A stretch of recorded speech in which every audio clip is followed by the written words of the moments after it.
खबरों के सिलसिले को आगे बढ़ाते हुए अब रुख करेंगे सियालकोट का थाना मुरादपुर के इलाके हिरड़ में दिन दहाड़े पाकिस्तानी नसरात वकास नासिर से 5 लाख रुपए गन पॉइंट पर डाकुओं ने छीन लिए।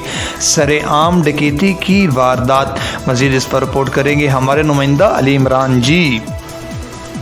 हाँ जी बिल्कुल, वकास नासिर जो कि जनूबी अफ्रीका से अपनी बीवी बच्चों के साथ अपने वालिदैन को मिलने पाकिस्तान आए थे। गुज़श्ता रोज़ किसी अजीज़ से उधार 5 लाख रुपए लेकर घर के दरवाजे पर पहुंचा तो पीछा करने वाले डाकुओं ने असला की नोक पर गन पॉइंट पर वकास नासिर से 5 लाख छीनकर असला रहते हुए फरार हो गए। वकास नासिर जो कि जनूबी अफ्रीका के शहरी और इनकी बीवी बच्चे जो कि जनूबी अफ्रीका नज़ाद हैं ने सिटी 5 न्यूज़ से गुफ्तगू करते हुए कहा कि सियालकोट पुलिस मेरे साथ होने वाली डकैती का कोई मुलज़म अभी तक गिरफ्तार नहीं कर सकी और मेरे बार चक्कर लगाने राब्ता करने से थाना मुरादपुर पुलिस टाल मटोल से काम ले रही है।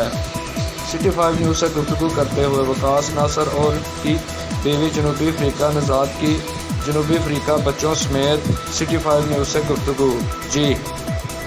To the IG, the DIG and the DPO to please help us get our money back so we can return back to South Africa as I feel very unsafe here in Pakistan. Waqas Nasir जो कि लड़का शहरी हूँ, ये अपनी family के साथ हूँ जो कि साउथ अफ्रीकन शहरी हैं। 2 दिन पहले मैं 5 लाख रुपए लेके आया वापस जाने के लिए ही। बिल्कुल ये मेरे घर के बाहर जो है ना डकैतों ने गन पॉइंट पे मुझसे 5 लाख रुपया छीन लिया। उनकी मैगज़ीन वगैरह फ़ोटो क्लिप्स वगैरह हमने सब पुलिस को उसी दिन हैंड ओवर कर दिए। लेकिन उसके बाद चक्कर पे चक्कर वो जो पुलिस का सिस्टम है बिल्कुल वो चल रहा है। मेरी रिक्वेस्ट है जनाब IG साहब से, DIG साहब से, DPO साहब से कि प्लीज़ हमारी हेल्प करें। अभी तक जो देख रहे हैं पुलिस हमारी कोई भी दादरसी नहीं कर सकती।